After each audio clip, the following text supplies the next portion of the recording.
Okay, well, this was Thursday before they found the cow, Friday. Yes. Okay, it was about 8:30. I live at the bottom of Three Lakes Road, which is about 2 or 3 miles from the Chias. Uh-huh. I was coming back from the store with my baby, and there's a gravel pit at the bottom of the hill just before I get to my house. And above the gravel pit, when I was coming up the road, I noticed something sitting on the hill, which was, at first, if I remember correctly, I should have reported this right away, but if I remember right, there was 4 lights, a little one on top, and a great big lights. They weren't like headlights, they were like floodlights, and it was like 2 great big yellow ones and 2 great big white ones. Well, I pulled off the road and sat and watched it for about a half hour. And I got out and tried to hear if I could hear any sound. Okay, the lights went off, the big lights, and then this little light on top was just on. And like I say, it was dark. I couldn't see any outline or anything, and I couldn't hear any noise. So after about a half hour, I left. And so the next day, that's when I heard about this cow. Well, I thought it was kind of funny because I had seen this thing the night before. And I just let it go.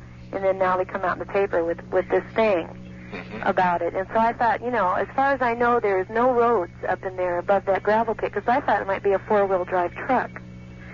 And as far as I know, there's no roads up in there. So either it was a truck or something was sitting on top of the hill, because I watched it for about a half hour, and there was other people on the main road down there that were going by me, but they didn't pull over.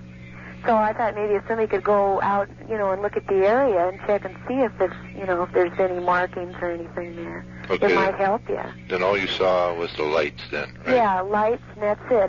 That's why I didn't call, because it wasn't much what I saw, just the big lights and the little tiny light on top. You could barely see it after they shut the other ones off, and I got out and I couldn't hear any sound. But the thing that bothers me is that we've been living here about a year, and the next main road is up around the curve, I'd say about a quarter of a mile, and as far as I know, there's no roads up there.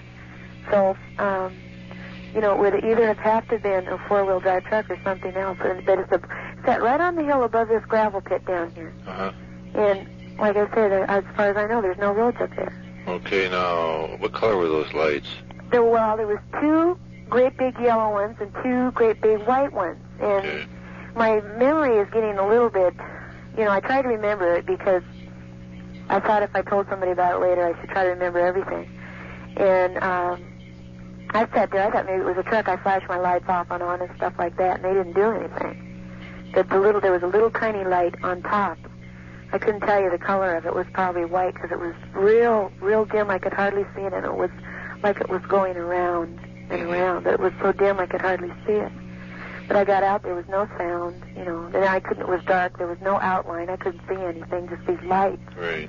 And they went off, so that's why I say I feel kind of ridiculous calling, but I thought maybe it might help you if somebody went up there and checked. Yes, and I read in the paper where they checked for radiation where they found this cow, so I suppose I should have called, sooner. Maybe if it was something, there might have been a trace of it left in the area then. It probably isn't now, but maybe you could check the area for markings or something. Okay. What time did you spot that? It was 8:30, because I 8:30. remember I had to go to the store, and my husband was coming home late from Bremerton, and I had to get to the Safeway before they closed. And I sat there between 8:30 and 9 and watched it. Okay. Would you be available for an interview? Oh, most certainly. In fact, like I say, I feel kind of ridiculous calling, but I'm kind of curious myself to see if, maybe there is roads up there, and it was a truck, but as far as I know, there isn't. So I'd be willing to cooperate and call. Okay, fine. Now, are you at home now? Yes, I am. Okay, will you be there in case somebody wants to get back to you right away? The only place I think we might be out for an hour or 2 this evening, but that's it. Okay, great. Well, we sure appreciate this call, Kathy, and we'll get back to you. Okay, thanks so much. Bye now. Bye. I think we have a landing. Really? He went out and investigated that particular one this morning. He went to the area where she said it was, and he's found an imprint and grass all squished down in an area. Also, pod marks, the whole works, in an inaccessible area by vehicle. Uh-huh. He's taken a picture, and he wants to take a cast or whatever, the whole thing. So, I was talking to him when we got cut off, and then when I got back to him, nobody answered, so I don't know what he's up to. Oh, was he calling from work? Huh? Was he at home? Yeah, he was at home. Oh. I tried calling back, nobody answered. Huh. So, looks pretty good. Did he get pictures? He said he got pictures and everything. I've got to get with him and see what the next step is here. I don't know. I should get civil defense, I suppose, for a radiation test. Of course, it's old, you know. Yeah. While he was doing that, I was out on another mutilation. We have a dog this time. Doberman pincher, about a year old. The animal was cut in two, just severed completely. Beautiful cut. The hind legs and the back part were missing from the scene.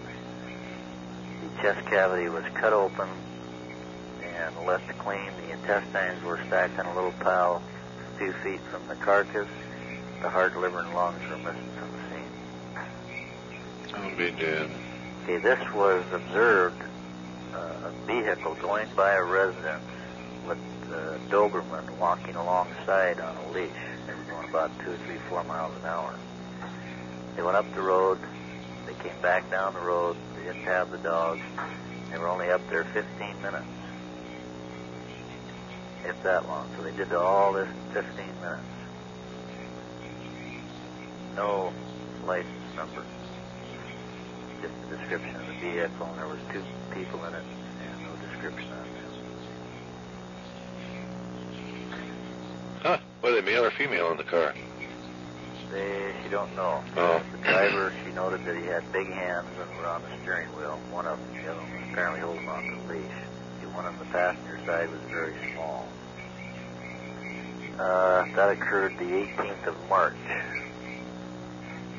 Between 4:30 and 5, they called the sheriff's department. Nobody came out.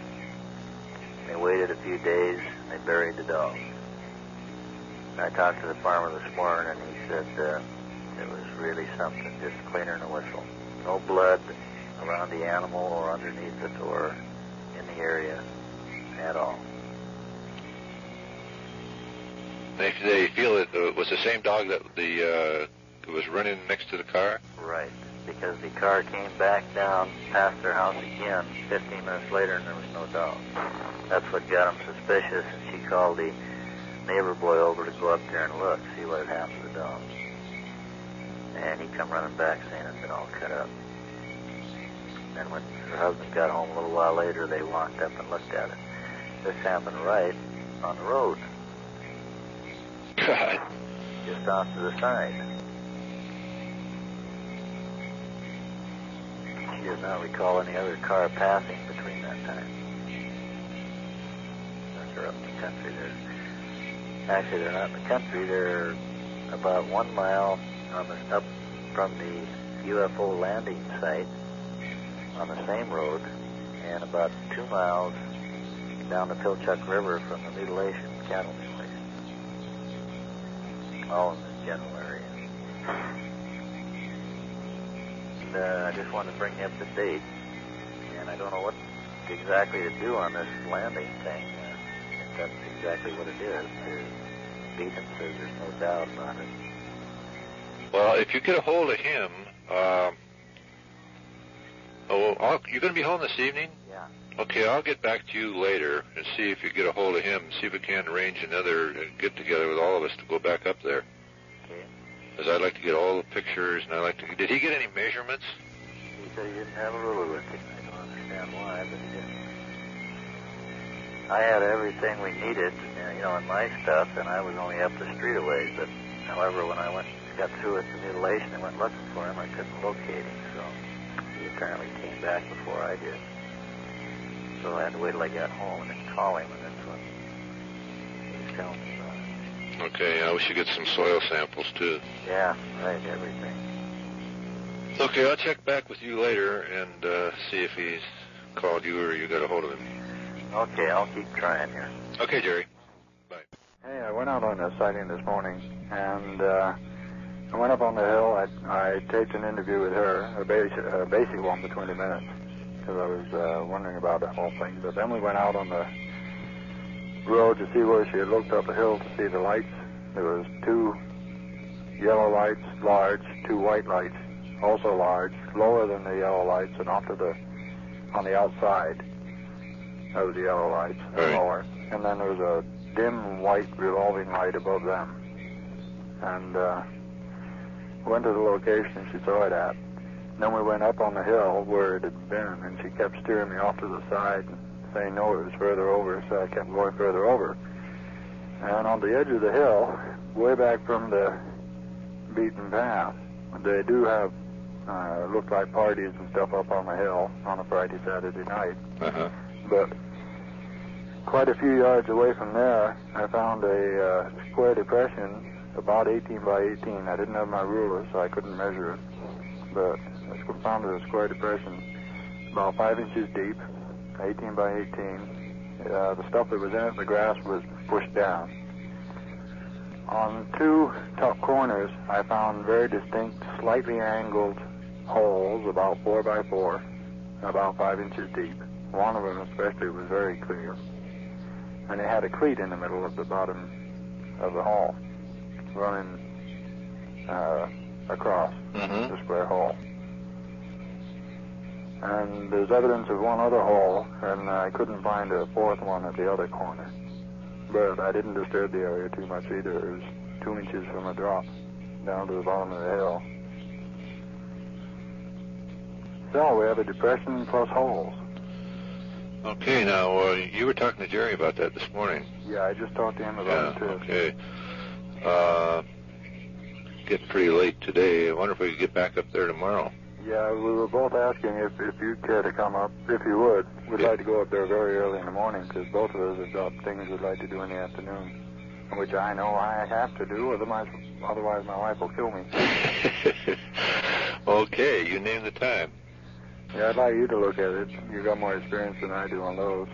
It just looks odd, but I may be all wrong, but it does look odd. The location is odd. It's off a beaten path. And the reporter kept steering me off to that side and said, no, it's further over to the side.